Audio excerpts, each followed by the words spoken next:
Misteri kenaikan Nabi Idris ke langit. Nabi Idris merupakan salah satu nabi yang diangkat Allah ke langit semasa hidup. Kisahnya terdapat dalam Al-Quran dan hadis. Namun tidak banyak orang yang mengetahui detail peristiwa tersebut. Bagaimana sebenarnya Nabi Idris naik ke langit? Apa yang terjadi di sana? Lalu apa makna di balik kemunculan Nabi Idris? Nabi Idris adalah nabi yang sangat mencintai kebenaran dan memiliki ilmu yang sempurna. Allah memuji beliau dalam surat Maryam. Dan ingatlah apa di dalam Alkitab tentang Nabi Idris. Dia adalah seorang sangat pembenar, lagi seorang nabi, dan kami telah mengangkatnya ke tempat, martabat yang tinggi. Ayat ini menunjukkan bahwa Allah telah mengangkat Nabi Idris ke langit.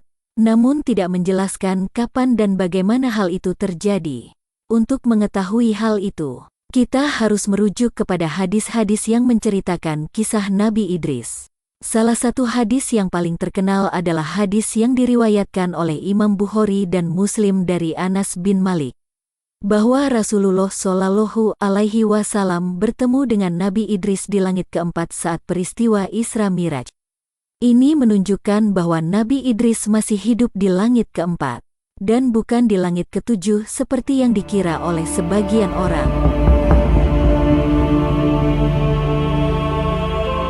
Namun, bagaimana Nabi Idris bisa naik ke langit keempat? Apakah beliau bangkit seperti Nabi Isa alaihi salam? Ternyata tidak. Ada lagi kisah yang menjelaskan bahwa Nabi Idris naik ke langit dengan bantuan salah satu malaikat yang ditugaskan menemaninya di dunia. Kisah ini diriwayatkan oleh Imam Tabrani dari Ibnu Abbas, bahwa Nabi Idris mendapat wahyu dari Allah agar amalnya setiap hari akan diangkat seperti amalan anak Adam lainnya. Maka Nabi Idris ingin memperbanyak amalannya sebelum wafat. Kemudian dia meminta kepada malaikat yang menemaninya untuk berbicara dengan malaikat maut untuk mengakhiri kematiannya. Maka malaikat itu mengangkat Nabi Idris di atas tubuhnya, di antara dua sayap, dan membawanya ke langit, bertemu langsung dengan malaikat maut. Ketika mereka berada di langit keempat, tanpa diduga mereka bertemu dengan malaikat maut di sana. Malaikat maut terkejut dan bertanya, "Di manakah Nabi Idris sekarang?" Malaikat yang membawa Nabi Idris menjawab, "Dia sekarang berada di punggungku." Malaikat maut berkata, "Sungguh luar biasa. Aku baru saja diperintahkan Allah untuk mencabut nyawa Nabi Idris ke langit keempat. Namun tentu saja aku bertanya-tanya, mengapa aku disuruh mencabut nyawanya ke langit keempat sedangkan beliau hidup di muka bumi?"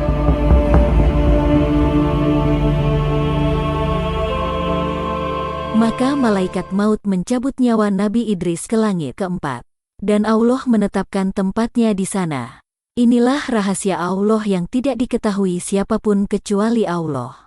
Allah SWT berfirman dalam surat Al-An'am, "Dan padanyalah kunci-kunci segala sesuatu yang gaib. Tidak ada seorang pun yang mengetahui kecuali Dia. Dan Dia mengetahui apa yang ada di darat dan di laut. Dan tidak ada sehelai daun pun yang gugur kecuali Dia mengetahuinya. Dan tidak ada sebutir benih pun yang jatuh ke dalam kegelapan bumi. Dan tidak ada sesuatu pun yang basah atau kering, melainkan tertulis di dalam kitab yang nyata, Lauh Mahfuz."